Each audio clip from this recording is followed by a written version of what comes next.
welcome to this week's Council Bluffs News. I'm Zach Harper-Blunt. Tuesday, November 3rd was a very important day for Council Bluffs. The reason? City Council elections.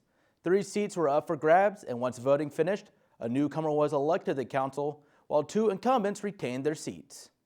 There's a new name joining the Council Bluffs City Council. Oh, it was exciting.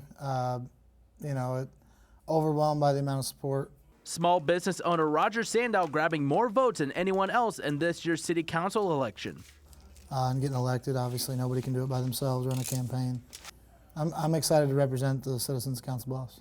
3 seats were up for grabs for this year's election. The 29-year-old Sandow is now happy to fill one of them. I want to get involved. I own a business here in town, my family has for 30 years. Wanted to make a positive difference. Also voted in are incumbent members Nate Watson and Sharon White, extending their terms another 4 years and quite possibly allowing for a loud exhale. I was relieved that I was going to be able to continue to represent the citizens of Council Bluffs and keep working towards a lot of the projects that are so important to our community right now.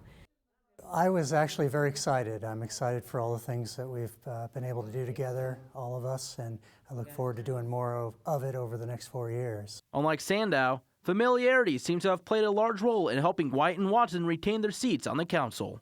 Both Nate and I both had a lot of experience before coming on the council as far as serving on planning. I was on the Planning and Zoning Commission, the Human Relations Commission, lots of different boards and committees through the city. While one newcomer is voted on, one longtime council member ends her time at City Hall. I got the text and my first reaction was I misread it and I thought that I won. So my reply was, I didn't really get it at first. So when I looked at it closer, then it was sort of disbelief. I lost, and then very disappointed. Lynn Brannigan was a member of the City Council for 12 years. Over that time, serving with 2 mayors, both helping the city grow while bringing in new features. 12 years is a long time, and I don't really remember life before City Council, actually, because I've just been doing it for so long. But I've been involved in the community for so long, since 1983. So I think that, whatever I do community service-wise, it's gonna continue to take up some of my time. I definitely will have extra time. And this may be a blessing in disguise because I did start my own business earlier this year. Even though Brannigan may have lost her seat in this election, she doesn't rule out trying to rejoin the council in the future. If I see fit, I may run again in 2 years. We'll see.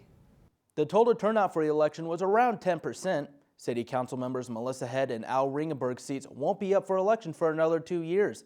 All council members would like to thank everyone who voted in this year's elections. Sandow is set to replace Brannigan on the council on January 4th.